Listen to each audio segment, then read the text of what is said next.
Cricket खेलदा उन्होंने ये पता किवें छिक्का लगदा है, वकील नूं वकीली बारे पता, ड्राइवर नूं ड्राइवरी बारे पता है, किसानां नूं किसानां बारे पता है। बाहला सियाणा इहनूं ज़्यादा पता जदों सानूं नहीं फायदेमंद।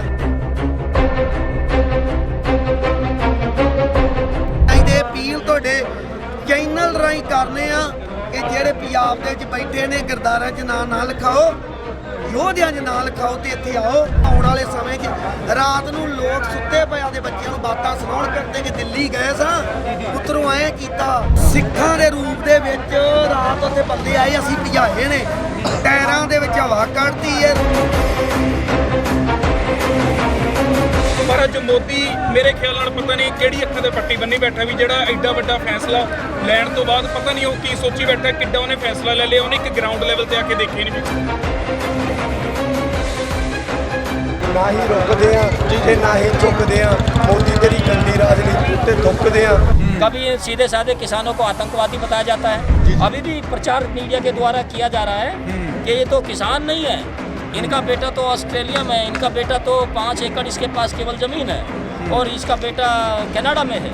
तो ये बताइए, पढ़ लिख के बेटा कनाडा चला गया तो और उसका पिताजी यहाँ खेती करता है या उसका चाचा खेती करता है, तो किसान नहीं है। ਕੁੰਡਲੀ ਬਾਰਡਰ ਦੇ ਉੱਤੇ ਲਗਾਤਾਰ ਕਿਸਾਨ ਦੂਜੇ ਸੂਬਿਆਂ ਤੋਂ ਪਹੁੰਚ ਰਹੇ ਨੇ। ਉਮੀਦ ਕੀਤੀ ਜਾ ਰਹੀ ਸੀ ਕਿ ਪ੍ਰਧਾਨ ਮੰਤਰੀ ਵੀ ਇਸ ਬਾਰਡਰ ਉੱਤੇ ਆਣਗੇ, ਲੋਕਾਂ ਦੀਆਂ ਗੱਲਾਂ ਸੁਣਨਗੇ, ਸਮੱਸਿਆਵਾਂ ਸੁਣਨਗੇ। ਸੋ ਪ੍ਰਧਾਨ ਮੰਤਰੀ ਬਾਜੇ ਜੀ ਇੱਥੇ ਪਹੁੰਚੇ ਨੇ ਤੇ ਉਹਨਾਂ ਨਾਲ ਗੱਲਬਾਤ ਕਰਾਂਗੇ। ਪ੍ਰਧਾਨ ਮੰਤਰੀ ਸਾਹਿਬ, ਤੁਹਾਡਾ ਹਮਦਰ ਟੀਵੀ ਦੇ ਨਿੱਘਾ ਸਵਾਗਤ ਹੈ। ਤੁਹਾਡਾ ਵੀ ਬਾਈ ਦਿਲੋਂ ਧੰਨਵਾਦ, ਜਿਹੜਾ ਤੁਸੀਂ ਕਿਸਾਨਾਂ ਦੇ ਪੁੱਤ ਬਣ ਕੇ ਅੱਜ ਸਾਡੇ ਨਾਲ ਖੜੇ ਜੇ। ਤੁਸੀਂ ਵੀ ਆਦੀ ਦਾਅ ਤੇ ਲਾਈ ਹੋਈ ਜ਼ਿੰਦਗੀ। ਗੋਦੀ ਮੀਡੀਆ ਜਾਂ ਚੋਰੀ ਮੀਡੀਆ, ਉਹ ਤੇ ਵਿਕਾਊ ਮੀਡੀਆ ਦਿਸਦਾ ਹੀ ਨਹੀਂ ਕਿਤੇ। ਸੋ ਮੈਂ ਆਪਣੇ ਦਰਸ਼ਕਾਂ ਨੂੰ ਦੱਸਦਾ ਕਿ ਬਾਈ ਜੀ ਹੋਰਾਂ ਨੂੰ ਦੁਨੀਆ ਪ੍ਰਧਾਨ ਮੰਤਰੀ ਦੇ ਨਾਮ ਤੇ ਜਾਣਦੀ ਹੈ ਤੇ ਇਹ ਸਖਤ ਟਿੱਪਣੀਆਂ ਕਰਦੇ ਨੇ। ਸਰਕਾਰ ਦੀਆਂ ਆਲੋਚਨਾਵਾਂ ਦੇ ਵਿੱਚ ਇਹਨਾਂ ਦਾ ਵੀ ਨਾਮ ਆਉਂਦਾ ਹੈ, ਕਿਉਂਕਿ ਜਦੋਂ ਵੀ ਸਰਕਾਰ ਕੋਈ ਨੀਤੀ ਬਣਾਉਂਦੀ ਹੈ, ਜੇ ਉਹ ਲੋਕਾਂ ਦੇ ਵਿਰੁੱਧ ਹੋਵੇ ਤਾਂ ਉਸ ਉੱਤੇ ਖੁੱਲ੍ਹ ਕੇ ਬੋਲਦੇ ਨੇ। ਕਿਸਾਨਾਂ ਲਈ ਖੇਤੀ ਕਾਨੂੰਨ ਜਿਹੜੇ ਪਾਸ ਕੀਤੇ ਗਏ ਨੇ, ਪ੍ਰਧਾਨ ਮੰਤਰੀ ਨਰਿੰਦਰ ਮੋਦੀ ਹੋਰਾਂ ਵਾਰ-ਵਾਰ ਇੱਕੋ ਗੱਲ ਕਹਿ ਰਹੇ ਨੇ ਕਿ ਕਿਸਾਨ ਇਹ ਕਾਨੂੰਨ ਇੰਨੇ ਫਾਇਦੇਮੰਦ ਨੇ ਕਿ ਝੋਲੀਆਂ ਭਰ ਜਾਣਗੀਆਂ ਕਿਸਾਨਾਂ ਦੇ ਪੈਸਿਆਂ ਦੇ ਨਾਲ। ਕੀ ਕਹੋਗੇ ਬਾਈ ਜੀ?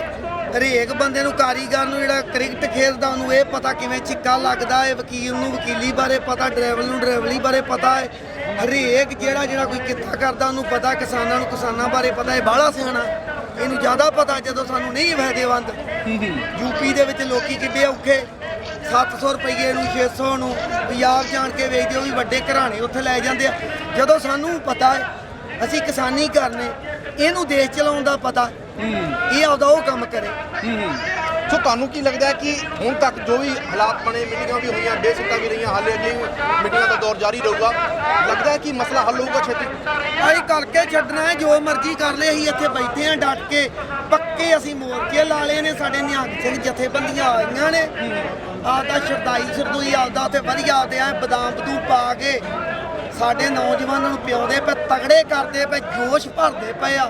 ਤੇ ਅਸੀਂ ਬਾਈ ਜੀ ਪੱਕੇ ਡੇਰੇ ਇੱਥੇ ਲਾ ਲਏ ਨੇ, ਕੋਈ ਪਤਾ ਨਹੀਂ ਕਿਹਨਾਂ। ਤੇ ਅਪੀਲ ਤੁਹਾਡੇ ਚੈਨਲ ਰਾਹੀਂ ਕਰਨੇ ਆ ਕਿ ਜਿਹੜੇ ਪੰਜਾਬ ਦੇ ਵਿੱਚ ਬੈਠੇ ਨੇ ਗਿਰਦਾਰਾਂ 'ਚ ਨਾਂ ਲਿਖਾਓ, ਯੋਧਿਆਂ 'ਚ ਨਾਂ ਲਿਖਾਓ ਤੇ ਇੱਥੇ ਆਓ ਤੇ ਆਪਦੇ ਭਰਾਵਾਂ ਦੇ ਨਾਲ ਖੜ ਕੇ ਤੇ ਜੰਗ ਜਿੱਤੋ। ਸੋ ਤੁਹਾਨੂੰ ਲੱਗਦਾ ਹੈ ਕਿ ਇੱਥੇ ਹੋਰ ਜ਼ਿਆਦਾ ਇਕੱਠ ਕਰਕੇ ਜੰਗ ਜਿੱਤੀ ਜਾ ਸਕਦੀ ਹੈ? ਕਿਉਂਕਿ ਮਸਲਾ ਤੁਹਾਨੂੰ ਲੱਗਦਾ ਕਿ ਟੇਬਲ ਉੱਤੇ ਬੈਠ ਕੇ ਹੱਲ ਹੋਣਾ ਚਾਹੀਦਾ ਹੈ ਕਿ ਜੰਗ ਇੱਧਰ ਜਿੱਤਣੀ ਪੈਣੀ ਹੈ? ਯਾਰ ਜੀ ਉਹਨੇ ਬਿਨਾਂ ਸਾਡੇ ਪੁੱਛੇ ਤੋਂ ਇਹ ਕੀਤੇ ਨੇ ਰੱਦ। ਜਿਹੜੇ ਮੂੰਹ ਨਾਲ ਕੀਤੇ ਉਸੇ ਮੂੰਹ ਨਾਲ, ਜਿਹੜੇ ਪਿੰਡ ਨਾਲ ਲਿਖੀ ਉਸੇ ਪਿੰਡ ਨਾਲ ਕਰਦੇ। ਇਹ ਤਾਂ ਬਾਈ ਜੰਗ ਭਰਾਵਾਂ ਨਾਲ ਜਿੱਤੀ ਜਾਂਦੀ, ਟੇਬਲਾਂ ਟੂਬਲਾਂ ਤੇ ਬਹਿ ਕੇ ਜੰਗਾਂ ਨਹੀਂ ਜਿੱਤੀਆਂ ਜਾਂਦੀਆਂ। ਸੋ ਦੂਜੇ ਸਟੇਟਾਂ ਤੋਂ ਵੀ ਕਿਸਾਨ ਇੱਥੇ ਆ ਰਹੇ ਨੇ, ਪਰ ਹਰਿਆਣਾ ਵਾਲੇ ਮੁੱਖ ਮੰਤਰੀ ਬਾਰ ਵੀ ਉਹ ਗੱਲ ਕਹਿ ਰਹੇ ਨੇ ਕਿ ਇਹ ਜਿਹੜਾ ਅੰਦੋਲਨ ਹੈਗਾ, ਇਹ ਪੰਜਾਬ ਦਾ ਅੰਦੋਲਨ ਹੈਗਾ। ਪੰਜਾਬ ਦੇ ਹੀ ਕਿਸਾਨ ਦਿੱਲੀ ਵਿੱਚ ਪੁੱਜੇ ਹੋਏ ਨੇ। ਤੁਸੀਂ ਇੱਥੇ ਦੂਜੇ ਕਿਸਾਨਾਂ ਨਾਲ ਵੀ ਮਿਲੇ, ਗੱਲਬਾਤ ਹੋਈ ਉਹਨਾਂ ਨਾਲ ਤੁਹਾਡੀ? ਹਰਿਆਣੇ ਵਾਲੇ ਬਹੁਤ ਸਾਡੀ ਮਦਦ ਕਰਦੇ ਨੇ, ਸਾਰੇ ਕਰਦੇ। ਯੂਪੀ ਵਾਲੇ ਵੀ ਸਾਡੀ ਮਦਦ ਕਰਦੇ। ਸਾਰੇ ਕਿਸਾਨ ਆਏ ਹੋਏ ਨੇ, ਬਹੁਤ ਲੰਗਰ ਲਾਏ ਹੋਏ ਨੇ ਵੱਡੀ ਜੰਗੀ ਪੱਧਰ ਤੇ। ਬਾਹਰੋਂ ਬੜੀ ਸਪੋਰਟ ਹੈ। ਸਾਡੇ ਨੌਜਵਾਨ ਬਾਹਰੋਂ ਰੋਂਦੇ ਨੇ ਫੋਨ ਲਾ ਕੇ ਕਿ ਸਾਡੇ ਬਜ਼ੁਰਗ, ਸਾਡੇ ਨਿੱਕੇ ਨਿੱਕੇ ਬੱਚਿਆਂ ਨੂੰ ਡੰਡੇ ਪੈਂਦੇ ਨੇ, ਅੱਖਾਂ 'ਚ ਰਾਤ ਗਲੇਡੂ ਆ ਗਏ। ਕਬੀਰ ਨੇ ਫੋਨ ਲਾਇਆ, ਉਹ ਆਂਦਾ ਕਿ ਮੇਰਾ ਚਾਰਾ ਨਹੀਂ ਚੜਦਾ, ਮੈਂ ਵੀ ਆਉਣਾ। ਕੁੜੀ ਕੱਲ ਕੈਨੇਡਾ ਤੋਂ ਆਈ ਏ ਤੇ ਬਾਈ ਜੀ ਇਹਦੇ ਬਹੁਤ ਜ਼ਿਆਦਾ ਸੰਘਰਸ਼ ਤਿੱਖਾ ਹੋਣਾ। ਇਹ ਰਿਕਾਰਡ ਇਤਿਹਾਸ ਲਿਖਿਆ ਜਿਹੜਾ ਆਉਣ ਵਾਲੇ ਸਮੇਂ 'ਚ। ਰਾਤ ਨੂੰ ਲੋਕ ਸੁੱਤੇ ਪਿਆ ਦੇ ਬੱਚਿਆਂ ਨੂੰ ਬਾਤਾਂ ਸੁਣਾਉਣ ਕਰਦੇ ਕਿ ਦਿੱਲੀ ਗਏ ਸਾਂ, ਪੁੱਤਰੋਂ ਐਂ ਕੀਤਾ, ਉੱਥੇ ਸਭ ਦਾ ਨਾਂ ਫਲਾਣਾ ਵੀਰ ਹਮਦਰਦ ਵਾਲਾ ਆਇਆ। ਮੰਤਰੀ ਏਕਤਾ ਇਤਿਹਾਸ 'ਚ ਨਾਲ ਕੀਤੇਗਾ ਜਿੱਤ ਕੇ ਪਿੰਡ ਨੂੰ ਆਏ ਸਾ ਉਦੋਂ ਇੱਕ ਮੱਸਾ ਰੰਗੜ ਸੀ ਉੱਥੇ ਵੀ ਉਹ ਟਾਈਮ ਇਹਨੂੰ ਮੱਸਾ ਰੰਗੜ ਕਹਿੰਦੇ। ਸੋ ਪ੍ਰਧਾਨ ਮੰਤਰੀ ਦੇ ਨਾਂ ਤੇ ਤੁਹਾਨੂੰ ਦੁਨੀਆ ਜਾਣਦੀ ਹੈ ਤੇ ਜੇ ਤੁਹਾਨੂੰ ਇੱਕ ਦਿਨ ਲਈ ਆਪਾਂ ਪ੍ਰਧਾਨ ਮੰਤਰੀ ਬਣਾ ਦਈਏ ਤੇ ਪ੍ਰਧਾਨ ਮੰਤਰੀ ਬਣਨ ਦੇ ਨਾਲ ਸਭ ਤੋਂ ਪਹਿਲਾਂ ਕੰਮ ਤੁਸੀਂ ਕੀ ਕਰੋਗੇ? ਨਹੀਂ ਪ੍ਰਧਾਨ ਮੰਤਰੀ ਮੈਂ ਤਾਂ ਨਹੀਂ ਬਣਨਾ ਤੈਨੂੰ ਆਖਾਂ ਨਾ ਆਪਾਂ ਬਣਨ ਤੇ ਗੱਲ ਹੈ ਆਪਾਂ ਤੇਰਾ ਮੋਂਜੀ ਬਾਬੇ ਦੀ ਕਿਰਪਾ। ਬਾਕੀ ਯਾਰ ਜਿੰਦੇ ਵੀ ਹੱਥ ਵਾਰ ਡੋਰ ਬੜਾਈ ਦੀ ਉਹ ਚੰਗਾ ਚਾਹੀਦਾ ਹੈ ਤੇ ਹੁਣ ਨੌਜਵਾਨ ਪੀੜ੍ਹੀ ਆ ਕਿੰਨੀ ਖੜੀ ਹੈ ਇਹਨਾਂ ਨੂੰ ਅੱਜ ਆਪਦੇ ਮਨ ਦੇ ਵਿੱਚ ਪੱਕਾ ਟੀਚਾ ਬੰਨ੍ਹ ਲੈਣਾ ਕਿ ਆਉਣ ਵਾਲੇ ਸਮੇਂ 'ਚ ਅਸੀਂ ਨਸ਼ਾ ਤੇ ਦਾਰੂ ਪੀ ਕੇ ਵੋਟਾਂ ਨਹੀਂ ਪਾਉਣੀਆਂ। ਅੱਗੇ ਚੌਥੀ ਸਰਕਾਰ ਆਣੇ ਸਹੀ ਵੋਟ ਚੌਥੀ ਨੂੰ ਨਹੀਂ ਪਾਉਣੀ। ਚੌਥੀ ਸਰਕਾਰ ਨੂੰ ਦੋ ਤੀਜੀ ਤੋਂ ਇੱਕ ਹੋਰ ਹੈ ਚੌਥੀ। ਅਸੀਂ ਗਾਂ ਚੰਗੀ ਸਰਕਾਰ ਹੋਰ ਲਿਆਉਣੀ ਹੈ। ਇਹ ਆਪਣੇ ਲੋਕ ਕਮਲੇ ਨੇ ਇਹਨਾਂ ਨੂੰ ਪਤਾ ਨਹੀਂ ਮੂਰਖਾਂ ਨੂੰ ਕਿ ਇੱਕ ਤੇ ਮਗਰ ਹੀ ਲੱਗ ਪੈਂਦੇ ਜਿਵੇਂ ਗੱਡੇ ਮਗਰ ਘੋੜਾ ਇੱਕ ਮਗਰ ਹੀ।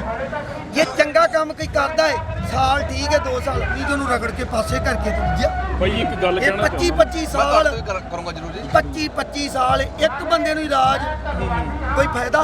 ਮੈਂ ਤੁਹਾਡੇ ਤੋਂ ਇਹ ਜਾਣਨਾ ਚਾਹੁੰਦਾ ਕਿ ਤੁਹਾਨੂੰ ਇਹ ਕੀ ਲੱਗ ਰਿਹਾ ਕਿ ਮੰਨਿਆ ਜਾ ਰਿਹਾ ਹੈ ਕਿ ਇੱਥੇ ਜੋ ਖਬਰਾਂ ਆ ਰਹੀਆਂ ਨੇ ਕਿ ਕੁਝ ਸ਼ਰਾਰਤੀ ਅੰਸਰ ਵੀ ਵਿੱਚ ਘੁਸ ਸਕਦੇ ਨੇ, ਕਿ ਤੁਹਾਨੂੰ ਲੱਗਦਾ ਹੈ ਕਿ ਵਾਕਿਆ ਹੀ ਏਜੰਸੀਆਂ ਜਾਂ ਕੁਝ ਇਦਾਂ ਦਾ ਕੰਮ ਕਰ ਸਕਦੀਆਂ ਨੇ? ਸਿੱਖਾਂ ਦੇ ਰੂਪ ਦੇ ਵਿੱਚ ਰਾਤ ਉੱਥੇ ਬੰਦੇ ਆਏ ਅਸੀਂ ਭਜਾਏ ਨੇ ਟਾਇਰਾਂ ਦੇ ਵਿੱਚ ਹਵਾ ਕੱਢਦੀ ਏ ਰੋੜੇ ਜਾਣ ਕੇ ਪੁਲਿਸ ਨੂੰ ਮਾਰਦੇ ਨੇ ਕਿ ਉਹ ਕੋਈ ਇਹਨਾਂ ਦਾ ਨੁਕਸਾਨ ਕਰਨ ਮੁੜ ਕੇ ਇਹਨਾਂ ਦੇ ਪਰਚੇ ਕਰੀਏ।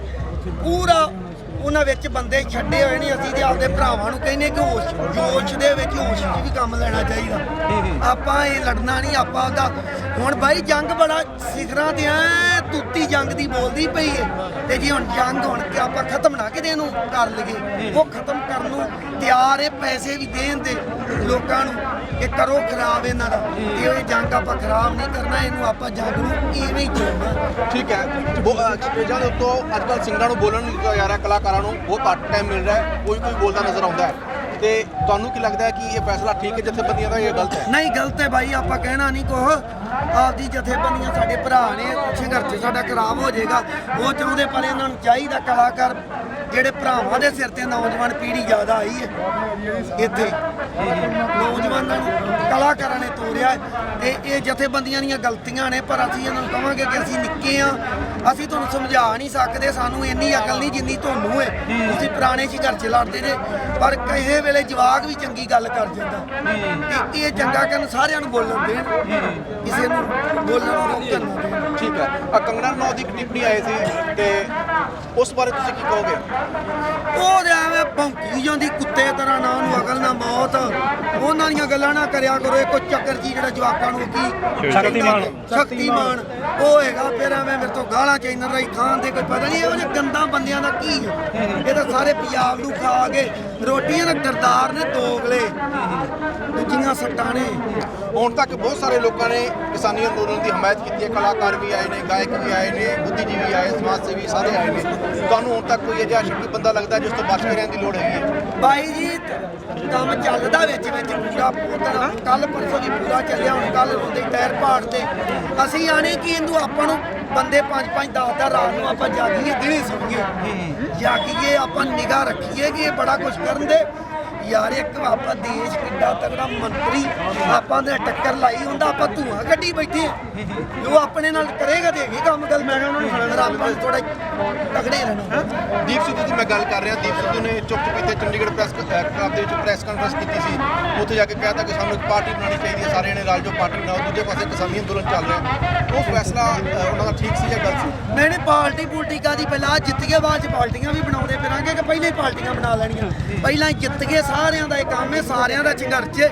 ਉਹ ਫਿਰ ਉੱਥੇ ਗੱਲ ਆ ਗਈ ਫਿਰ ਉਹ ਚੌਧਰ ਭਾਈ ਮੈਂ ਇੱਕ ਗੱਲ ਕਹਿਣਾ ਚਾਹੁੰਦਾ ਤੁਹਾਨੂੰ ਆਜੋ ਤੁਸੀਂ ਵੀ ਜੇ ਮੇਰਾ ਲਾਈਵ ਕਰੋਗੇ ਤੁਸੀਂ ਇਹਦੇ ਨਾਲ ਖੜੇ ਹੋ ਕਿ ਤੁਹਾਡੀ ਇੱਕ ਪਛਾਣ ਹੈ ਸ਼ਾਇਦ ਪਛਾਣ ਦੀ ਨਾ ਦੇਖੋ ਲਾਈਵ ਜ਼ਰੂਰ ਨਾਮ ਆਪਣਾ ਨਾਮ ਦੱਸ ਦਿਓ। ਮੈਂ ਨਾਮ ਦੱਸ ਦਿੰਦਾ ਮੇਰਾ ਨਾਮ ਜੁਝਾਰ ਸਿੰਘ ਹੈ ਜੀ ਤੇ ਮੈਂ ਇੱਕ ਗੱਲ ਕਹਿਣਾ ਚਾਹੁੰਦਾ ਵੀ ਅਕਸਰ ਕੁਐਸਚਨ ਉਹਨਾਂ ਨੂੰ ਪੁੱਛੇ ਜਾਂਦੇ ਆ ਜਿਨ੍ਹਾਂ ਦੀ ਥੋੜੀ ਬਹੁਤ ਪਹਿਚਾਣ ਮੈਂ ਮੰਨਦਾ ਵੀਰ ਹੋਣਾ ਦੀ ਪਛਾਣ ਹੈ ਸਾਡੀ ਪਛਾਣ ਨਹੀਂ ਸ਼ਾਇਦ ਸਾਡੇ ਅੱਗੇ ਮਾਈਕ ਵੀ ਨਹੀਂ ਕੀਤਾ ਜਾਂਦਾ ਪਰ ਜੇ ਮਾਈਕ ਕੀਤਾ ਜਾਵੇ ਤਾਂ ਸ਼ਾਇਦ ਅਸੀਂ ਵੀ ਦੱਸੀਏ ਵੀ ਜਿਹੜਾ ਇੱਕ ਸਵਾਲ ਪੁੱਛਣ ਵਾਲਾ ਬੰਦਾ ਸਾਨੂੰ ਕੀ ਉਹ ਜਾਇਜ਼ ਸਵਾਲ ਪੁੱਛ ਰਿਹਾ ਕੀ ਉਹ ਸਾਡੇ ਹੱਕ 'ਚ ਪੁੱਛ ਰਿਹਾ ਜਾਂ ਕੰਟਰੋਵਰਸੀ ਕ੍ਰੀਏਟ ਕਰ ਰਿਹਾ ਇਹ ਆਪਣੇ ਆਪ ਨੂੰ ਸਾਨੂੰ ਸਵਾਲ ਪੁੱਛਣਾ ਚਾਹੀਦਾ। ਅੱਜ ਸਵਾਲ ਉਦੋਂ ਦਾ ਕਰੀਏ ਜਿਹੜਾ ਕਿਸਾਨਾਂ ਦੇ ਹੱਕ 'ਚ ਹੋਵੇ। ਅੱਜ ਹਰ ਇੱਕ ਬੰਦਾ ਭਾਵੇਂ ਇੱਕ ਲਾਲੇ ਦੇ ਘਰ 'ਚ ਜੰਮਿਆ ਭਾਵੇਂ ਇੱਕ ਕਿਸਾਨ ਦੇ ਘਰ 'ਚ ਬੱਚਾ ਜੰਮਿਆ ਕਿਸਾਨ ਦਾ ਹੀ ਹੈਗਾ ਜੀ। ਅੱਜ ਰੋਟੀ ਉਹਨੇ ਵੀ ਖਾਣੀ ਹੈ ਕਿਸਾਨ ਦੇ ਖੇਤਾਂ 'ਚ ਹੋਣੀ ਹੈ। ਤੇ ਪਹਿਲੀ ਗੱਲ ਮੇਰੀ ਸਾਰੇ ਚੈਨਲ ਵਾਲਿਆਂ ਨੂੰ ਜਿਹੜੇ ਨੈਸ਼ਨਲ ਚੈਨਲ ਹੈ ਹੱਕ 'ਚ ਬੋਲੋ, ਕਿਸਾਨਾਂ ਦੇ ਹੱਕ 'ਚ ਬੋਲੋ। ਦੂਜੀ ਗੱਲ, ਤੁਸੀਂ ਇੱਕ ਕੁਐਸਚਨ ਪੁੱਛਿਆ ਸੀ ਜਿਹੜੀ ਮੈਂ ਕੁਐਸਚਨ ਕੀ ਸੀ, ਵਿੱਚ ਇੱਕ ਦਿਨ ਦਾ ਪ੍ਰਧਾਨ ਮੰਤਰੀ ਵੀਰ ਉਹਨਾਂ ਨੂੰ ਬਣਾ ਦਿੱਤਾ ਜਾਵੇ। ਮੈਂ ਕਹਿੰਦਾ ਵੀ ਤੁਸੀਂ ਇੱਥੇ ਖੜੇ ਕਿਸੇ ਅਨਪੜ੍ਹ ਬੰਦੇ ਨੂੰ ਇੱਕ ਦਿਨ ਲਈ ਪ੍ਰਧਾਨ ਮੰਤਰੀ ਬਣਾ ਦਿਓ, ਇੱਕ ਫੈਸਲਾ ਜ਼ਰੂਰ ਲੈ ਲੂਗਾ। ਉਹ ਕਿਹੜਾ ਫੈਸਲਾ ਹੋਊਗਾ? ਜੇ ਉਹਨੂੰ ਇੰਨਾ ਦਿਖਦਾ ਹੋਇਆ ਵੀ 10 ਬੰਦੇ 15 ਬੰਦੇ 20 ਬੰਦੇ ਕੋਈ ਚੀਜ਼ ਦੀ ਮੰਗ ਕਰਦੇ ਆ, ਸ਼ਾਇਦ ਉਹ ਛੱਡ ਦੇਵੇ। ਪਰ ਜੇ ਉਹਨੂੰ ਇਹ ਪਤਾ ਲੱਗ ਗਿਆ ਵੀ ਇੱਕ ਅਵਾਮ, ਇੱਕ ਪੂਰਾ ਇੰਨਾ ਕਿ ਦੁਨੀਆ ਵੀ ਜਿਹਦੇ ਆਪਾਂ ਕਹਿ ਲਈਏ ਵੀ ਲੱਖਾਂ ਦਾ ਇਕੱਠ ਇੱਕ ਚੀਜ਼ ਦੀ ਮੰਗ ਕਰ ਰਿਹਾ, ਤਾਂ ਸ਼ਾਇਦ ਮੇਰੇ ਖਿਆਲ ਨਾਲ ਵੱਡੇ ਵੱਡੇ ਫੈਸਲੇ ਬਦਲੇ ਜਾਂਦੇ ਆ। ਉੱਥੇ ਕਿਹਾ ਜਾ ਸਕਦਾ ਵੀ ਹਾਂ ਜੇ ਇੰਨੀ ਦੁਨੀਆ ਮੰਗ ਕਰਦੀ ਹੈ ਤਾਂ ਭਾਈ ਇਹ ਕਿਤੇ ਨਾ ਕਿਤੇ ਠੀਕ ਹੋਣਗੇ, ਸ਼ਾਇਦ ਮੈਂ ਗਲਤ ਹੈ। ਪਰ ਅੱਜ ਮੋਦੀ ਮੇਰੇ ਖਿਆਲ ਨਾਲ ਪਤਾ ਨਹੀਂ ਕਿਹੜੀ ਅੱਖਾਂ ਤੇ ਪੱਟੀ ਬੰਨੀ ਬੈਠਾ ਵੀ ਜਿਹੜਾ ਐਡਾ ਵੱਡਾ ਫੈਸਲਾ ਲੈਣ ਤੋਂ ਬਾਅਦ ਪਤਾ ਨਹੀਂ ਉਹ ਕੀ ਸੋਚੀ ਬੈਠਾ, ਕਿੱਡਾ ਉਹਨੇ ਫੈਸਲਾ ਲੈ ਲਿਆ। ਉਹਨੇ ਇੱਕ ਗਰਾਊਂਡ ਲੈਵਲ ਤੇ ਆ ਕੇ ਦੇਖੀ ਨਹੀਂ ਵੀ ਕਿਸਾਨਾਂ ਦਾ ਕੀ। ਮੈਂ ਕਹਿਣਾ ਚਾਹੁੰਦਾ ਤੁਹਾਡੇ ਕੁਐਸਚਨ ਦਾ ਜਵਾਬ ਸੀ ਵੀ ਇੱਕ ਦਿਨ ਦਾ ਪ੍ਰਧਾਨ ਮੰਤਰੀ ਕਿਸੇ ਨੂੰ ਬਣਾ ਦਿਓ, ਉਹ ਵੀ ਇਹ ਸੋਚ ਲੂਗਾ ਵੀ ਬਾਈ ਜੀ ਇੱਕ ਕਰ ਦਿਓ। ਬੜੀ ਵੱਡੀ ਗੱਲ ਕਰ ਰਹੇ ਹੋ, ਗੱਲ ਤੁਹਾਡੇ ਦਮ ਵੀ ਹੈਗਾ, ਮੈਨੂੰ ਲੱਗਦਾ ਸਾਰੇ ਸਹਿਮਤ ਵੀ ਹੋਣਗੇ ਇਹਨਾਂ ਦੀ ਗੱਲ ਨਾਲ। ਬਾਈ ਜੀ, ਇੱਕ ਸਵਾਲ ਤੁਹਾਨੂੰ ਮੈਂ ਹੋਰ ਵੀ ਜਾਣਨਾ ਚਾਹੁੰਦਾ। ਤੁਸੀਂ ਦੱਸਿਆ ਕਿ ਇੱਕ ਦਿਨ ਪ੍ਰਧਾਨ ਮੰਤਰੀ ਨੂੰ ਪਤਾ ਲੱਗ ਜਾਏ ਕਿ ਸਾਰਾ ਜਿਹੜਾ ਮੁਲਕ ਹੈਗਾ, ਕਿਸਾਨ ਦੁਖੀ ਹੈਗੇ ਨੇ, ਉਹਨਾਂ ਦੇ ਹੱਕ ਵਿੱਚ ਉਹਨਾਂ ਨੂੰ ਫੈਸਲਾ ਲੈਣਾ ਚਾਹੀਦਾ ਹੈ। ਫਿਰ ਤੁਹਾਨੂੰ ਕੀ ਲੱਗ ਰਿਹਾ ਕਿ ਜਿਹੜੀ ਕੇਂਦਰ ਸਰਕਾਰ ਹੈਗੀ ਹੈ ਕਿ ਉਹ ਇੰਨਾ ਡਿਲੇ ਕਿਉਂ ਕਰ ਰਹੀ ਹੈ, ਲੇਟ ਫੈਸਲਾ ਕਿਉਂ ਲੈ ਰਹੀ ਹੈ? ਕੀ ਉਸ ਪਿੱਛੇ ਕੋਈ ਸਾਜ਼ਿਸ਼ ਹੈ, ਕੋਈ ਰਣਨੀਤੀ ਹੋਰ? ਬ੍ਰਦਰ, ਇੱਥੇ ਇੱਕ ਗੱਲ 100% ਕਲੀਅਰ ਹੈ ਵੀ ਆਪਾਂ ਸਾਰਿਆਂ ਨੂੰ ਪਤਾ ਮੇਰੇ ਖਿਆਲ ਨਾਲ ਵੀ ਅੰਬਾਨੀ ਔਰ ਅਡਾਨੀ ਹੈ ਨਾ, ਇਹਨਾਂ ਦਾ ਆਪਸ 'ਚ ਕੀ ਚੱਲ ਰਿਹਾ, ਮੋਦੀ ਦੇ ਨਾਲ ਕੀ ਲੈਣਾ ਦੇਣਾ, ਇਹ ਪ੍ਰਮਾਤਮਾ ਜਾਣਦਾ ਜਾਂ ਇਹ ਆਪਸ 'ਚ ਤਿੰਨੇ ਜਣੇ ਜਾਣਦੇ ਆ। ਪਰ ਕਿਤੇ ਨਾ ਕਿਤੇ ਫਾਇਦਾ ਉਹਨਾਂ ਨੂੰ ਹੋ ਰਿਹਾ, ਨੁਕਸਾਨ ਕਿਸਾਨਾਂ ਨੂੰ ਹੋ ਰਿਹਾ। ਪਰ ਜੇ ਇੰਨੀ ਦੁਨੀਆ ਨੂੰ ਨੁਕਸਾਨ ਹੋ ਰਿਹਾ ਤਾਂ ਸ਼ਾਇਦ ਦੋ ਦਾ ਫਾਇਦਾ ਕਰਕੇ ਮੇਰੇ ਖਿਆਲ ਨਾਲ ਕੋਈ ਬਹੁਤੀ ਸਿਆਣਪ ਵਾਲੀ ਗੱਲ ਨਹੀਂ। ਇੱਕ ਆਮ ਬੰਦੇ ਨੂੰ ਸ਼ਾਇਦ ਇਹ ਚੀਜ਼ ਸ਼ੋਭਾ ਦੇ ਦੇ, ਪਰ ਇੱਕ ਪ੍ਰਧਾਨ ਮੰਤਰੀ ਲੈਵਲ ਤੇ ਇਹ ਚੀਜ਼ ਸ਼ੋਭਾ ਨਹੀਂ ਦਿੰਦੀ। ਸੋ ਪ੍ਰਧਾਨ ਮੰਤਰੀ ਜੀ, ਮੈਂ ਤੁਹਾਨੂੰ ਪੁੱਛਣਾ ਚਾਹੁੰਦਾ, ਤੁਸੀਂ ਜਿਹੜੇ ਨੌਜਵਾਨ ਵੀ ਇੱਥੇ ਆਏ ਨੇ ਉਹਨਾਂ ਨੂੰ ਕੀ ਅਪੀਲ ਕਰਨਾ ਚਾਹੁੰਦੇ ਹੋ? ਤੁਹਾਨੂੰ ਕਾਫੀ ਲੋਕ ਫੋਲੋ ਵੀ ਕਰਦੇ ਹੈਗੇ ਨੇ, ਕਿਸ ਤਰੀਕੇ ਨਾਲ ਇਸ ਸੰਘਰਸ਼ ਨੂੰ ਅੱਗੇ ਵਧਾਇਆ ਜਾ ਸਕਦਾ ਹੈ ਤਾਂ ਜੋ ਰਾਹ ਵਿੱਚ ਕੋਈ ਹੋਰ ਰੁਕਾਵਟਾਂ ਪੈਦਾ ਨਾ ਹੋਣ? ਬਾਈ ਜੀ, ਨੌਜਵਾਨਾਂ ਨੂੰ ਆਪਾਂ ਤੇ ਇਹ ਕਹਿਣਾ ਚਾਹੁੰਦੇ ਕਿ ਭੁੱਲੜਬਾਜੀ ਨਹੀਂ ਕਰਨੀ। ਮੰਨ ਲਓ ਆਪਾਂ ਗਲਤ ਕੰਮ ਨਹੀਂ ਕਰਨਾ, ਇਹਨਾਂ ਆਪਣੇ ਤੋਂ ਗਲਤ ਕੰਮ ਕਰਾਉਣੇ ਆ। ਕੋਈ ਚੀਜ਼ ਦੇ ਕੇ ਇੱਥੇ ਕਈ ਆਉਂਦੇ ਨੇ, ਨੰਬਰ ਦੇ ਕੇ ਜਾਂਦੇ ਨੇ, ਤੁਹਾਨੂੰ ਕਿਹੜੀ ਚੀਜ਼ ਦੀ ਲੋੜ ਦੱਸੋ, ਕੱਲ ਦੇ ਫੋਨ ਲਾਈ ਜਾਂਦੇ, ਦੱਸੋ ਕੀ ਖਾਣਾ, ਕੁਝ ਕਿਹੜੀ ਵੀ ਚੀਜ਼ ਮਰਜ਼ੀ। ਤੇ ਅਸੀਂ ਕਿਹਾ ਕੋਈ ਗੱਲ ਨਹੀਂ ਦੱਸਾਂਗੇ, ਲੋੜ ਹੀ ਐਵੇਂ ਸਾਨੂੰ ਤਾਂ ਸਮਝੇ ਕਿਸੇ ਟਾਈਮ ਤੇ ਹੋ ਸਕੇ ਕਿਸੇ ਬੰਦੇ ਨੂੰ ਸਮਝ ਨਾ ਆਵੇ, ਅਗਲਾ ਕਵੇ ਕਿ ਅਸੀਂ ਆਪਣੀ ਕਰਦੇ ਹਾਂ, ਕੋਈ ਗੱਲ ਨਹੀਂ, ਉਹਦੇ ਤੋਂ ਚੀਜ਼ ਲੈ ਕੇ ਵੀ ਖਾਣੀ ਚਾਹੀਦੀ। ਆਪਾਂ ਨੂੰ ਆਪਦਾ ਕੁਝ ਵੀ ਪਾ ਕੇ ਦੇ ਸਕਦੇ ਨੇ। ਇਹ ਨੌਜਵਾਨਾਂ ਨੂੰ ਅਪੀਲ ਹੈ ਕਿ ਮਗਰ ਨਾ ਲੱਗੋ। ਉਹ ਕਹਿੰਦੇ ਨੇ ਤੁਹਾਨੂੰ ਰਹਿਣ ਨੂੰ ਵੀ ਥਾਂ ਦੇਣੇ, ਆਪਾਂ ਨੂੰ ਲੋੜ ਕੀ ਹੈ? ਆਪਾਂ ਆਪਣੀਆਂ ਟਰਾਲੀਆਂ 'ਚ ਸੋਈਏ, ਆਪਾਂ ਸੜਕਾਂ 'ਤੇ ਸੋਈਏ, ਆਪਾਂ ਸੰਘਰਸ਼ ਜਿੱਤਣ ਆਏ ਆ। ਆਪਾਂ ਆਪਣੇ ਵਾਧੂ ਕਿਸਾਨ ਲੱਗਣ ਆਏ, ਇੱਥੋਂ ਲੰਗਰ ਚੱਕੀ, ਆਪਾਂ ਕਿਸੇ ਦੀ ਮਗਰ ਨਹੀਂ ਲੱਗਣਾ ਚਾਹੀਦਾ। ਸੋ ਤੁਸੀਂ ਪ੍ਰਧਾਨ ਮੰਤਰੀ ਸਾਹਿਬ ਦੀ ਗੱਲ ਸੁਣੀ, ਤੁਹਾਡਾ ਬਹੁਤ ਬਹੁਤ ਸ਼ੁਕਰੀਆ। ਇੱਕ ਵੱਡਾ ਸਵਾਲ ਜਿਹੜਾ ਹੈਗਾ ਸੀ ਕਿ ਜੇ ਇੱਕ ਦਿਨ ਲਈ ਪ੍ਰਧਾਨ ਮੰਤਰੀ ਸਾਹਿਬ ਨੂੰ ਬਣਾ ਦਿੱਤਾ ਜਾਵੇ ਤਾਂ ਨੌਜਵਾਨ ਨੇ ਉਹਦਾ ਜਵਾਬ ਬੜਾ ਢੁਕਵਾਂ ਦਿੱਤਾ ਹੈ ਕਿ ਜਦੋਂ ਦੇਸ਼ ਦੇ ਵੱਡੀ ਗਿਣਤੀ ਵਿੱਚ ਕਿਸਾਨ ਇਹ ਮੰਗ ਕਰ ਰਹੇ ਹੋਣ ਕਿ ਅਸੀਂ ਤੁਹਾਡੇ ਖੇਤੀ ਕਾਨੂੰਨਾਂ ਦੇ ਨਾਲ ਸਹਿਮਤ ਨਹੀਂ, ਤੇ ਫਿਰ ਤੁਸੀਂ ਉਹਨਾਂ ਦੀ ਮੰਗ ਨੂੰ ਕਿਉਂ ਅਣਗੌਲਿਆ ਕਰ ਰਹੇ ਹੋ?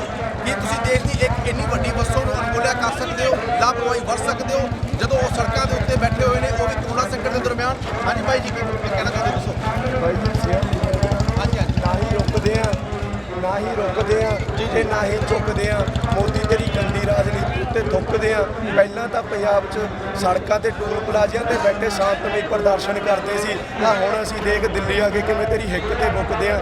ਭਾਈ ਜੀ, ਇੱਕ ਮੈਂ ਤੁਹਾਡੇ ਚੈਨਲ ਤੋਂ ਇੱਕ ਅਪੀਲ ਕਰਨੀ ਚਾਹੁੰਦਾ। ਅਸੀਂ ਪਰਸੋਂ ਰਾਤੀ ਆਉਂਦੇ ਸੀਗੇ, ਅਸੀਂ ਨੈਸ਼ਨਲ ਹਾਈਵੇ ਤੇ ਆਉਂਦੇ ਸੀ, ਸਾਨੂੰ ਹਰਿਆਣੇ ਦੇ ਵਿੱਚ ਇੱਕ ਸਿੱਖੀ ਸਰੂਪ ਦੇ ਵਿੱਚ ਸਾਨੂੰ ਗਲਤ ਆਨਸਰ ਮਿਲੇ। ਉਹ ਸਾਨੂੰ ਕਹਿੰਦੇ ਤੁਸੀਂ ਇੱਧਰ ਦੀ ਜਾਓ, ਇਹ ਨੈਸ਼ਨਲ ਹਾਈਵੇ ਛੱਡ ਦਿਓ, ਇੱਧਰ ਦੀ ਜਾਓ। ਮੈਂ ਸਾਰੇ ਤੁਹਾਡੇ ਚੈਨਲ ਤੋਂ ਸਾਰੇ ਪੰਜਾਬੀਆਂ ਨੂੰ ਅਪੀਲ ਕਰਦਾ ਵੀ ਜਦੋਂ ਤੁਸੀਂ ਦਿੱਲੀ ਨੂੰ ਆਉਣਾ, ਨੈਸ਼ਨਲ ਹਾਈਵੇ ਰਾਹੀਂ ਆਇਓ, ਉਹਨਾਂ ਦੇ ਗਲਤ ਆਨਸਰਾਂ ਦੇ ਮਗਰ ਲਾ ਕੇ ਕੋਈ ਗਲਤ ਸੜਕ ਨਾ ਚੁਣਿਓ। ਬਾਕੀ ਬਾਈ ਜੀ, ਇੱਥੇ ਜਿਵੇਂ ਲੋਕਾਂ ਦੇ ਮਨ 'ਚ ਵਹਿਮ ਆ ਵੀ ਆਪਾਂ ਨੂੰ ਰਾਹ 'ਚ ਰੋਕਦੇ ਆ ਜਾਂ ਕੋਈ ਹੋਰ ਗੱਲਬਾਤ ਆ, ਇੱਦਾਂ ਦੀ ਕੋਈ ਡਰਨ ਦੀ ਗੱਲ ਨਹੀਂ। ਹੁਣ ਤਾਂ ਆਪਣੇ ਹਰਿਆਣਾ ਪੁਲਿਸ ਵੀ ਆਪਣਾ ਸਾਥ ਦਿੰਦੀ ਆ। ਬਾਕੀ ਵੱਧ ਚੜ ਕੇ ਮੈਂ ਜਿਹੜੇ ਪੰਜਾਬੀ ਵੀਰ ਘਰੇ ਬੈਠੇ ਆ ਉਹਨਾਂ ਨੂੰ ਇਹ ਬੇਨਤੀ ਕਰਦਾ ਵੀ ਵੱਧ ਚੜ ਕੇ ਇਹ ਸੰਘਰਸ਼ 'ਚ ਪਹੁੰਚੋ। ਮੈਂ ਵੀ ਕਾਲਜ 'ਚ ਪੜ੍ਹਦਾ। ਮੈਂ ਕਾਲਜ ਵਾਲਿਆਂ ਨੂੰ ਸਾਰਿਆਂ ਨੂੰ ਕਹਿਣਾ ਵੀ ਆਪਾਂ ਇੱਥੇ ਜਿਹੜੀਆਂ ਕਾਲਜਾਂ 'ਚ ਆਪਣੇ ਜਿਵੇਂ ਇੱਥੇ ਆ ਕੇ ਇਕਜੁੱਟ ਹੋਈਏ। ਇਸ ਵੇਲੇ ਅਸੀਂ ਦਿੱਲੀ ਦੇ ਵਿਖੇ ਸਿੰਧੂ ਬਾਰਡਰ ਦੇ ਉੱਤੇ ਖੜੇ ਹਾਂ। ਸਿੰਧੂ ਬਾਰਡਰ ਦੇ ਬਿਲਕੁਲ ਸਾਹਮਣੇ ਕੁੰਡਲੀ ਬਾਰਡਰ ਹੈਗਾ, ਉੱਥੇ ਵੀ ਕਿਸਾਨਾਂ ਦੇ ਮੋਰਚੇ ਲੱਗੇ ਹੋਏ ਨੇ। ਵੱਡੀ ਗਿਣਤੀ ਵਿੱਚ ਕਿਸਾਨ ਇੱਥੇ ਪੁੱਜ ਰਹੇ ਨੇ। ਵੱਖ-ਵੱਖ ਸਟੇਟਾਂ ਤੋਂ ਕਿਸਾਨ ਇੱਥੇ ਆ ਰਹੇ ਨੇ। ਹੁਣ ਇੱਕ ਭਾਰਤ ਦਾ ਅੰਦੋਲਨ ਬਣ ਚੁੱਕਿਆ ਹੈ ਤੇ ਸੁਪਰੀਮ ਕੋਰਟ ਤੋਂ ਜਿਹੜੇ ਐਡਵੋਕੇਟ ਹੈਗੇ ਨੇ ਵਰਿੰਦਰ ਜੀ ਉਹ ਵੀ ਇੱਥੇ ਪੁੱਜੇ ਹੋਏ ਨੇ, ਉਹਨਾਂ ਨਾਲ ਵੀ ਗੱਲਬਾਤ ਕਰਾਂਗੇ ਕਿ ਉਹ ਕਿਸ ਤਰ੍ਹਾਂ ਦੇ ਕਿਸਾਨੀ ਅੰਦੋਲਨ ਦੀ ਹਮਾਇਤ ਕਰਦੇ ਨੇ। ਵਰਿੰਦਰ ਸਿੰਘ ਜੀ, ਮੈਂ ਤੁਹਾਡੇ ਤੋਂ ਜਾਣਨਾ ਚਾਹੁੰਦਾ ਕਿਉਂਕਿ ਤੁਸੀਂ ਐਡਵੋਕੇਟ ਹੈਗੇ ਹੋ, ਲੋਕਾਂ ਦੇ ਹੱਕਾਂ ਲਈ ਤੁਸੀਂ ਲੜਦੇ ਰਹਿੰਦੇ ਹੋ, ਤੇ ਅੱਜ ਕਿਸਾਨ ਜੋ ਅੰਦੋਲਨ ਕਰ ਰਹੇ ਨੇ, ਸੜਕਾਂ ਦੇ ਉੱਪਰ ਆਏ ਹੋਏ ਨੇ, ਵੱਖ-ਵੱਖ ਸਟੇਟਾਂ ਤੋਂ, ਬਹੁਤ ਸਾਰੇ ਸਟੇਟਾਂ ਤੋਂ ਕਿਸਾਨ ਇੱਥੇ ਆਏ ਹੋਏ ਨੇ, ਤੁਸੀਂ ਇਸ ਅੰਦੋਲਨ ਨੂੰ ਕਿਸ ਨਜ਼ਰੀਏ ਨਾਲ ਦੇਖਦੇ ਹੋ ਕਿ ਵਾਕਈ ਮੋਦੀ ਸਰਕਾਰ ਕਿਸਾਨਾਂ ਦੇ ਨਾਲ ਗਲਤ ਕਰ ਰਹੀ ਹੈ? देखिए, ये किसान, मैं किसान का बेटा हूँ, खुद एडवोकेट भी हूँ, इन बिलों के बारे में भी अच्छी तरह समझता हूँ और खुद खेती भी करता हूँ अपने जब गाँव में। ये ऐतिहासिक आंदोलन है। 1987 के बाद जब महेंद्र सिंह टिकैत का आंदोलन कभी मेरठ में हुआ था, उस आंदोलन में मैं भी था, और उसके बाद ये ऐसा बड़ा आंदोलन है कि पूरी तरह शांतिपूर्ण तरीके से किसान डिफरेंट स्टेट से आए हैं और अपनी बात को सरकार के सामने रखना चाहते हैं।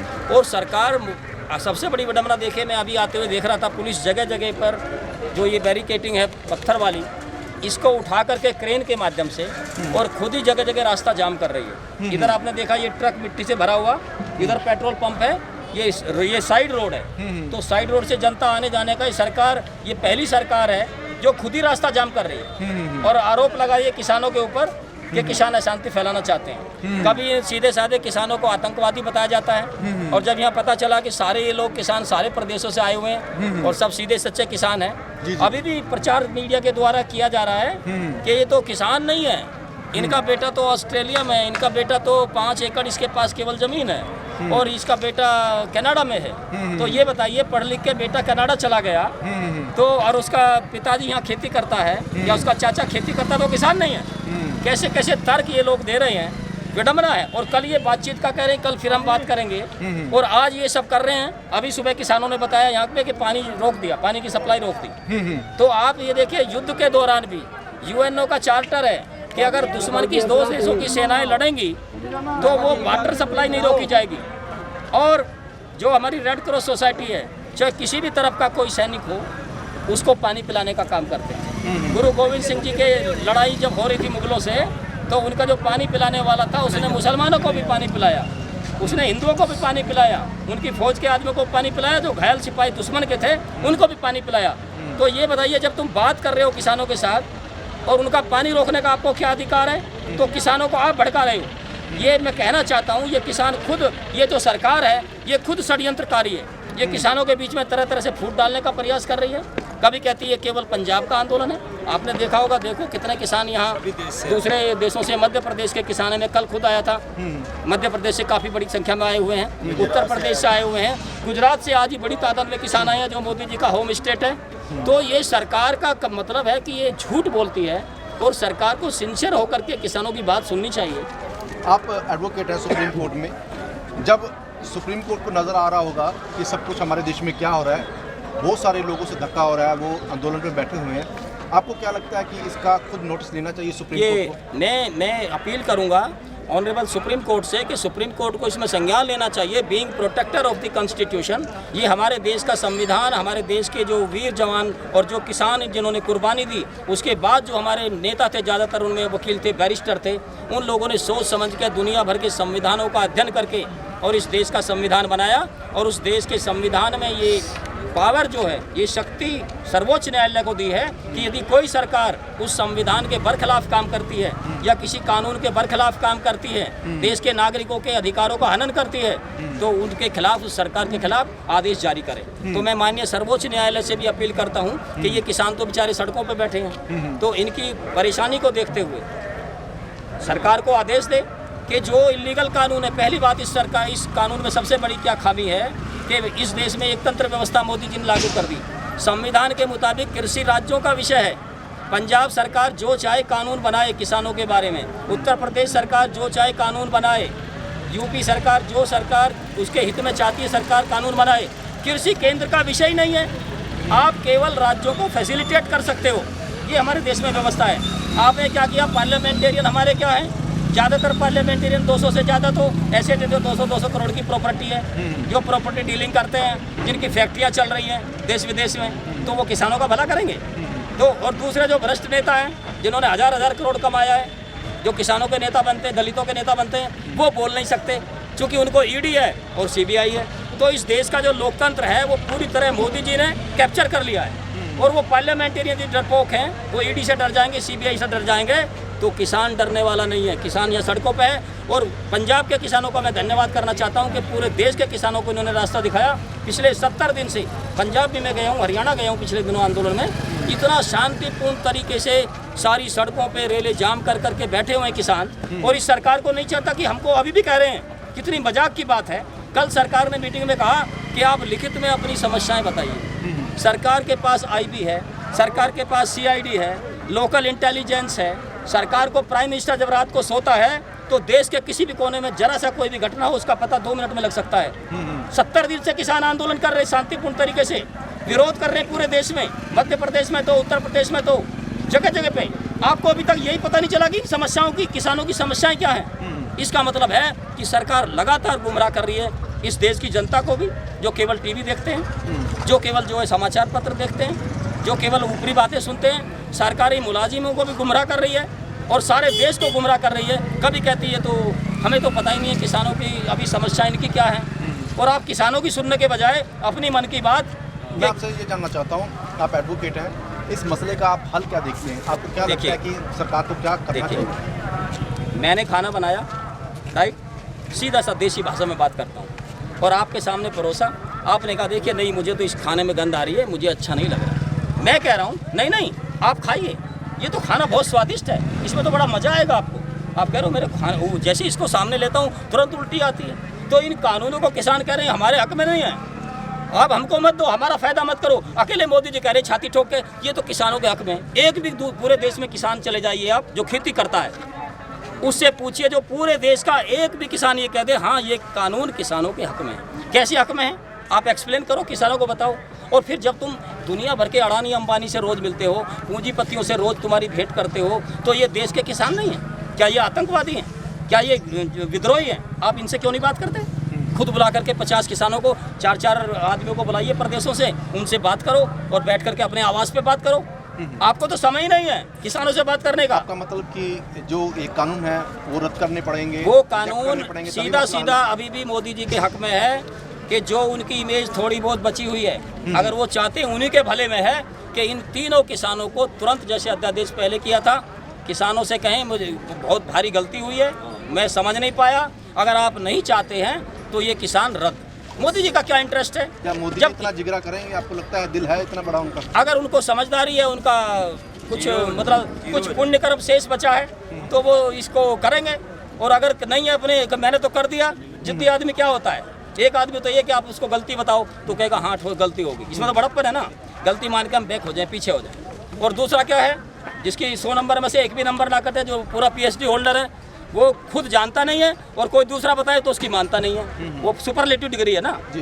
जिंदगी में आपने बहुत कुछ देखा होगा, आपके माल भी बताते हैं कि आपने जो आपका एक्सपीरियंस रहा, मैंने 6 महीने आंदोलन किए से किसानों। मैं आपसे ये पूछना चाहता हूँ जी, क्या अगर ये आंदोलन और ज़्यादा लंबा चलता है, समय लगता है इसको, तो उसके जो नतीजे हैं, क्या रिजल्ट क्या निकलेंगे? आपको क्या लगता है कि ये जो आंदोलन है किस तरफ जाएगा? क्या नया मोड़? देखिए, स्वामीनाथन रिपोर्ट को कांग्रेस ने लागू नहीं किया। हम ही किसान थे, 2017 में आंदोलन किया, 2018 में आंदोलन किया, और हरियाणा के पलवल से लेकर के हम लोग यात्रा निकाल रहे थे। और 23 फरवरी 2018 का दिन था रामलीला मैदान में। इसी तरह जैसे किसानों ने घोषणा की थी, किसानों ने करीब 8 अक्टूबर से भी पहले घोषणा कर रखी है। 8 अक्टूबर को तो पूरा डिक्लेयर हो गया था। ये आपका मीटिंग हुआ था हरियाणा में, कुरुक्षेत्र में। कुरुक्षेत्र में सारे देश के किसानों की मीटिंग थी, गुरुनाम सिंह जी अध्यक्ष हैं, उन्होंने बुलाई थी, हम भी उसमें गए थे। वहाँ पे डिक्लेयर हुआ था कि 26-27 को दिल्ली में आंदोलन करेंगे। तो अगर इनको कोई जगह मुकर्रर रामलीला मैदान कर देते, अब देखिए आप कितने शांतिपूर्ण तरीके से आंदोलन करते हैं। पूरी दिल्ली में आप चले जाइए, अभी पंजाब में किसान सभा में पिछले साल पूरे 1 लाख किसानों ने आंदोलन किया, और दिल्ली के लोग जो पढ़े लिखे बम्बई के लोग थे वो हैरत में थे कि एक भी कहीं पत्ता नहीं हिला। क्योंकि किसान इतना स्वाभिमानी है, इतना शांति प्रिय है, अपना खेती करता है। सबसे ज़्यादा ईमानदार और मेहनतकश इंसान यदि दुनिया में कोई है तो वो किसान है। खेत में काम करता, प्रकृति के नीचे, ना कोई झूठ है, ना छल कपट है, ना बेईमानी है। ये तो झगड़ा करता ही नहीं है। उल्टा जब पुलिस वाले, उनको भी हम खाना खिलाते हैं, मेरठ में भी ऐसे ही खिलाया हमने जगह जगह आंदोलनों में। वोट क्लब पे आंदोलन किया तो हमारे भाई हैं। अब विडम्बना ये कि डिक्लेयर तो आप करोगे, कि भाई ये सिर्फ कृषि कानून जो है जगह जगह फोटो आप खिंचवाओगे और ये पूरी दुनिया में कहोगे मैंने किसानों को फ्री कर दिया। तो रिजल्ट क्या आपको लग रहा रिजल्ट क्या है? अगर ये लंबा देखिए, अगर सरकार नहीं झुकती, अगर सरकार, इस सरकार को झुकना पड़ेगा। ये इस देश का इतिहास है। इस देश से मुगलों को किसानों ने खदेड़ा, उनकी सत्ता को नस्ते नाबूद किया जब यहाँ पूरा अत्याचार चल रहा था, जब गुरु गोविंद सिंह और इसी दिल्ली में तेग बहादुर जी ने अपना गर्दन कटाई, शीश कटाई थी, और बंदा बैरागी ने जब वहाँ पूरे बच्चों को उनको सबको कत्ल करते जा रहे थे, सब कुछ अन्याय हो रहा था, तो उन लोगों का भी जो दुर्दांत थे उन लोगों का मुकाबला इस देश के किसानों ने किया। ये किसान ही तो थे। और दूसरा जो अंग्रेज के खिलाफ है, अडानी अंबानी लड़े थे क्या? मोदी जी के पूर्वज लड़े थे? कोई बताइए पूरा कौन लड़ा हो?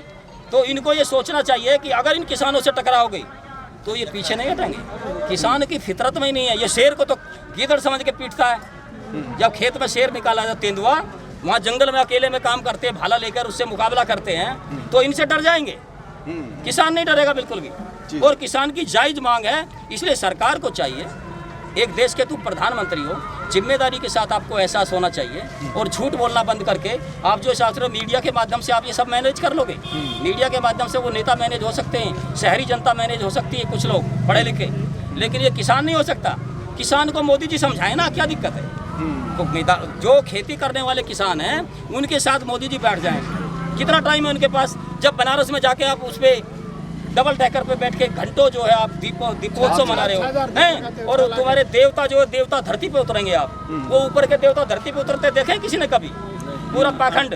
और ये देवता असली, अगर सुबह को मोदी जी जो भी नाश्ता करते हैं, देश के राष्ट्रपति जी करते हैं, और भी मंत्रीगण हैं, वो क्या खाते हैं? जो भी खाते हैं वो किसान गेहूँ, गन्ना, चावल जो भी पैदा करता है उसी का तो भोजन करते हैं। तो अगर ये देश के अन्नदाता जो इतने दिनों से सड़कों पे हैं, अभी बिजाई का समय देखिए, ये किसानों को कोई शौक नहीं है, ये भी प्रचार किया जा रहा है, ये तो राजनीति कर रहे हैं। ये तो पंजाब सरकार जो कांग्रेस के बहकाए हुए हैं, कांग्रेस के खिलाफ भी हमने आंदोलन किया, स्वामीनाथन रिपोर्ट लागू करो। और 2014 में मोदी जी ने एक नहीं, हमारे पास वीडियो क्लिप हैं, जगह जगह भाषण दिया कि 2014 में आते ही किसानों का कर्जा माफ और स्वामीनाथन रिपोर्ट। स्वामीनाथन रिपोर्ट आज तक लागू नहीं है मोदी जी के राज में। तो आप अपने प्रधानमंत्री, एक देश का जिम्मेदार आदमी होता है, आप जो कहते हो कम से कम उसका तो पालन करो। जनता में जगहसाई हो रही है। उल्टा हमारे एक संगठन है पंजाब का, उन्होंने सुप्रीम कोर्ट में रिट डाल दी कि स्वामीनाथन रिपोर्ट लागू करें, ये इनका मैनिफेस्टो बीजेपी का। पता है आपको? ये भी इस देश की विडंबना है कि वायदा करता है प्रधानमंत्री का दावेदार, और वहाँ पे जॉइंट सेक्रेटरी एग्रीकल्चर मिनिस्ट्री का एक एफिडेविट लगा दिया, मेरे पास नहीं है, फाइल में रखा हुआ है। एफिडेविट में कहते हैं कि हम स्वामीनाथन रिपोर्ट को लागू नहीं कर सकते। जब लागू नहीं कर सकते तो आपने कहा क्यों था? नहीं, फिर सुप्रीम कोर्ट की जिम्मेवारी नहीं बनती थी कि प्रधानमंत्री को बुलाओ कि वो उनसे जवाब लेंगे? वो हमारे देश का नियम, ये कानून है कि सुप्रीम कोर्ट सेक्रेटरी को ऑर्डर करता है, सेक्रेटरी पार्टी बनता है, प्राइम मिनिस्टर पार्टी नहीं बनता है। नहीं, ये बनाना चाहिए, आपको लगता है? बनाना चाहिए। देश का ऐसा कानून होना चाहिए। अगर होना चाहिए, जो प्रधानमंत्री उम्मीदवार अगर जो लोगों से वादे करता है, सुप्रीम कोर्ट उसको कटहरे में खड़ा करे। कंटेम्प्ट पिटीशन में मैंने दिल्ली हाई कोर्ट में दिल्ली के एलजी को पार्टी बनाया, वहाँ पे ऑब्जेक्शन लगा, मैं नहीं, पार्टी एलजी के अंडर में पुलिस है, पुलिस कमिश्नर है, पुलिस ने ऑर्डर नहीं कंप्लाई किया था हाई कोर्ट का, हमने बनाया पार्टी, लेकिन कानूनन नहीं है। आप किसी राज्य के गवर्नर को, किसी मुख्यमंत्री को पार्टी नहीं बना सकते। क्या बना बनाया? आपने वायदा क्यों किया था? जगह जगह भाषण तो आपने किया ना, आपको वोट दिया ना जनता ने। तो फिर जॉइंट सेक्रेटरी जाके कहता है सरकार इसको लागू नहीं कर सकती। ये कितना, ये सफेद झूठ है। इसका मतलब तुम्हारी मंशा ही नहीं है। और अभी भी आप देखिए एमएसपी है, अभी पूरे पंजाब में आप जाइए, हरियाणा में जाइए, एटा जिले में जाइए, ये आपका यूपी का एटा डिस्ट्रिक्ट है, उसके बाद में फर्रुखाबाद है, सारी सब जगह हम जाते हैं, किसानों से संपर्क है। जो मक्का का भाव 1865 रुपया है, 850-900 रुपये मक्का बिक रही है। पंजाब के अंदर आपने धान का जो भाव है 1000 रुपये कम बिक रहा है। जो आलू का भाव है अभी 3 महीने पहले आप देखिए नासिक में, आपने औरंगाबाद में, महाराष्ट्र में, सड़कों पे थी वो, जुलाई में और अगस्त में सड़कों पे फेंक के चले गए प्याज। 2 रुपये किलो खरीदने वाला नहीं था किसान। ट्रैक्टर ट्रॉली ऐसी जो बेचारे भाड़ा करके लाए थे, वो भाड़ा भी जेब से दिया, वहीं उड़ाल के चले गए। और आज दिल्ली में जाइए 80 रुपये की अभी बिक रही थी पिछले सप्ताह तक। आम आदमी पार्टी यहाँ पर दिल्ली में उनकी सरकार है। एक तरफ वो किसानों के आंदोलन की हमायत कर रही है आम आदमी पार्टी, और दूसरी तरफ इन 3 खेती कानूनों में से एक कानून आज उन्होंने नोटिफाई भी कर दिया है आम आदमी पार्टी ने। तो ये कैसा, जो पोलिटिकली पार्टी है, एक तरफ किसानों के साथ खड़ी है और दूसरी तरफ इन कानूनों को लागू कर रही है। ये सब कैमोफ्लोगिंग इस तरह की पार्टियां हैं जो किसानों को भी चाहते हैं कि हाँ तुम भी हमारे बने रहो, हम तुम्हारे हैं, ये एहसास करते रहो। और दूसरी तरफ यही केजरीवाल जी हैं, इनसे पूछो कि इन्होंने ये पेंडेमिक एक्ट लगा के किसानों को कहा कि यहाँ मीटिंग करने की परमिशन नहीं है, अब ये पूरा करें, पानी की भी सुविधा करेंगे, हम सब जो है बुराड़ी मैदान में करेंगे। तो जब आपने ये ऑर्डर जारी किया था कि यहाँ सभा नहीं हो सकती, ये जिसके ऊपर दिल्ली ये केंद्र सरकार ने रोक लगाई है, तो आप बुराड़ी मैदान शुरू में नहीं कर सकते थे कि किसान वहाँ से आ रहे हैं, जगह जगह आपने देखा है किसानों पे किस तरह से गड्ढे खोद करके उन पे पानी की बौछार गिरी इतनी सर्दी में।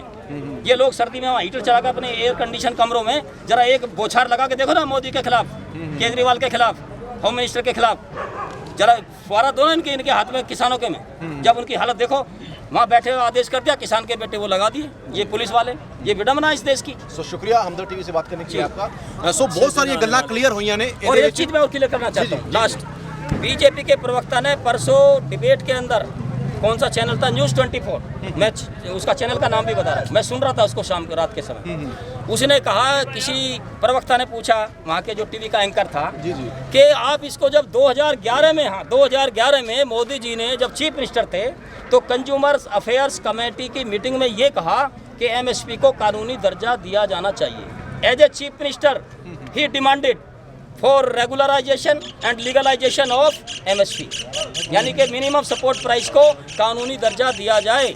और आज क्यों नहीं दे रहे? आज नहीं दे रहे। किसानों के लिए केवल उनको कहते हैं, गले से ऊपर बात कहनी है, बाजीगर की तरह। हम जब गांव में थे बचपन में, तो गन्ने का खेत खोद के आते थे, गर्मी होती थी बहुत ज़्यादा, और मुझे याद आ रहा है ऐसी चारों तरफ वो बाजीगर ऐसे डुगडुगी बजा के, और वो एक हाथ में 1 ही रुपया रखता था और ऊपर एक इतना सा लट्टू वो रखता था लकड़ी का, तो वो ऐसे करता था, देखो रुपया अभी झड़ेगा, रुपया अभी झड़ेगा, रुपया ऐसे करके। तो हम सोचते थे पैसा तो होता नहीं था घर में, अब अनाज भी उन दिनों थोड़ा वो हो जाता है, कम होता है अनाज, अब पक के आता नहीं है, तो वो आइसक्रीम खाने के लिए या तो अनाज देना होता था आइसक्रीम वाले को या पैसा।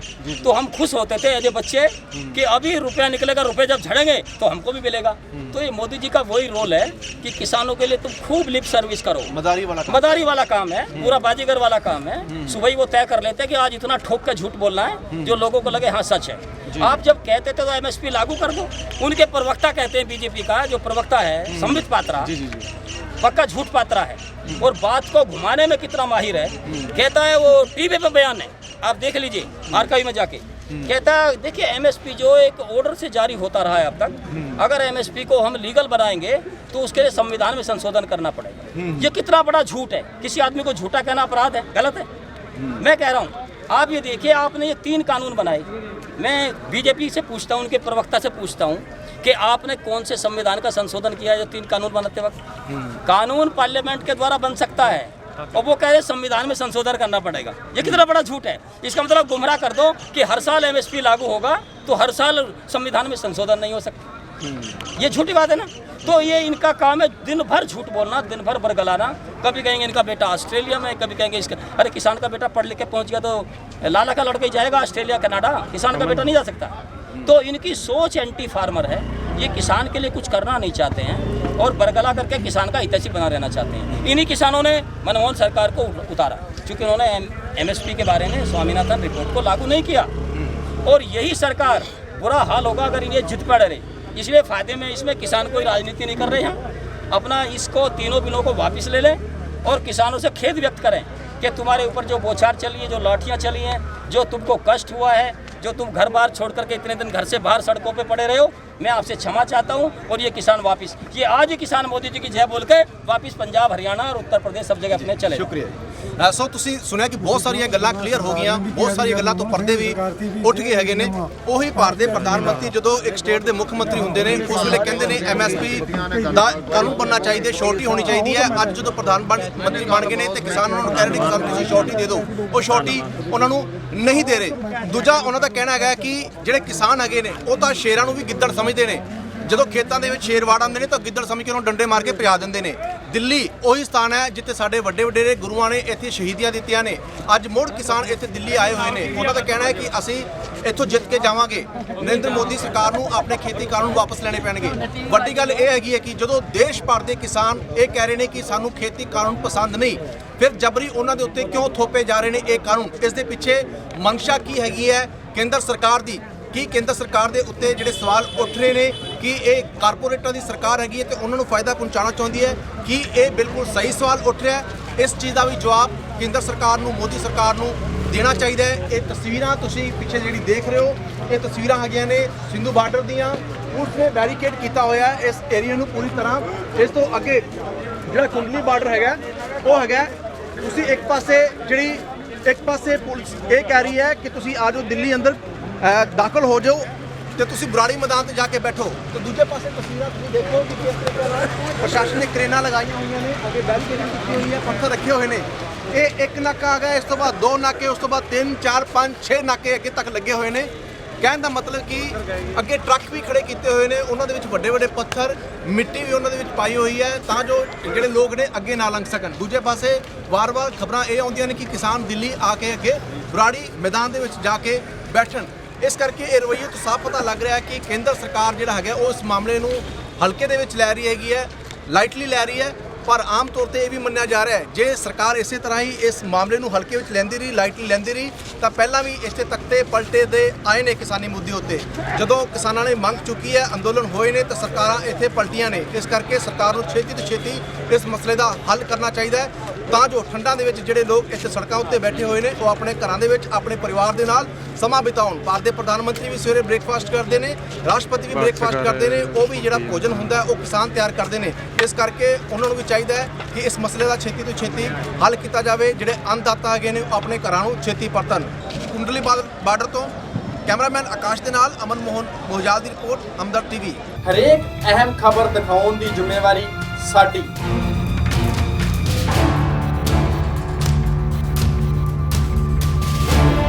ਪ੍ਰੋਗਰਾਮ ਸੁਣ ਲੈ ਸਰਕਾਰੀ, ਟੋਰਾਂਟੋ ਦੇ ਸਮੇਂ ਮੁਤਾਬਕ ਰਾਤ 9 ਤੋਂ 10 ਵਜੇ ਤੱਕ। ਭਾਰਤੀ ਸਮੇਂ ਮੁਤਾਬਕ ਮੰਗਲਵਾਰ ਤੋਂ ਲੈ ਕੇ ਸ਼ਨੀਵਾਰ ਤੱਕ ਸਵੇਰੇ 7:30 ਤੋਂ 8:30। ਦੇਖਣਾ ਨਾ ਭੁੱਲਣਾ ਪ੍ਰੋਗਰਾਮ ਸੁਣ ਲੈ ਸਰਕਾਰੀ।